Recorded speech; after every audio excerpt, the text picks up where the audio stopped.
Breaking news, former Trump National Security Advisor John Bolton just pleaded guilty in his classified documents case. Bolton was indicted last year on 18 counts related to his handling of sensitive government information. Now, prosecutors said he shared it with two relatives for possible use in a book he was writing. As Mr. Bolton just admitted, he put our national security at grave risk in violation of the law. Our system of classified information is designed to protect sensitive information that would jeopardize national security if mishandled.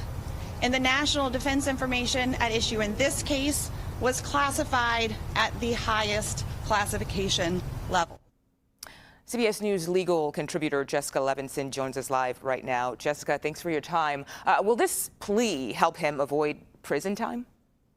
Absolutely. He was facing 18 counts. He decided to plead guilty to one count. And so obviously, if this did go to trial, if he was convicted on all 18 or even more, he certainly faced the possibility of more than what he's looking at right now, which is 60 months probation and, of course, restitution, where he's essentially, I think, going to have to pay back the profit that he made from this book. Oh. So obviously, most cases don't go to trial. When it comes to a plea deal, both sides generally are getting something. In this case, he's avoiding the possibility of being convicted on the 17 other counts, pleading guilty to one, and assuring himself that this will be less time than if he was convicted on everything. And Jessica, as you mentioned there, Bolton only pleaded guilty to one count of the 18 charges against him. So what's the next step here? When we look at the big picture, when do we realize if the judge is okay with this plea agreement? What comes next? So the judge will look at and bless the plea agreement. In the vast majority of cases, not only do they not go to trial, but a judge accepts the plea agreement as long as it is voluntary and both parties understand exactly what they're agreeing to.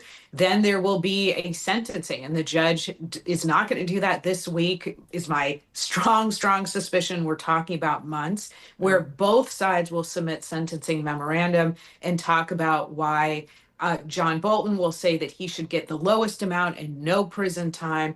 And I think the prosecution will argue that there should be something closer to 60 months in prison. And Jessica, can you talk to us about how this particular case is different from other cases against President Trump's political enemies?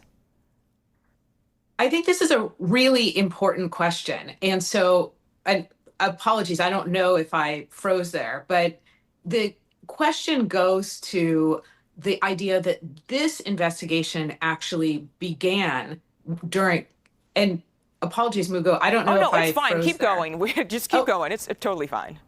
Sorry. So this investigation actually ramped up during the Biden administration, and that is significantly different. What we also have in this investigation, something I always look to, is that in fact, career prosecutors supported this prosecution. When you look at Letitia James, when you look at James Comey, what you have are career prosecutors indicating serious concerns about those cases. And so this case, I think, is different because the career prosecutors, not people who are politically appointed, are saying, we think there's a there, and because we have the investigation really ramping up during a different administration, during the Biden administration. That's right. Jessica Levinson, thank you so much for giving us some context there. Appreciate your time today.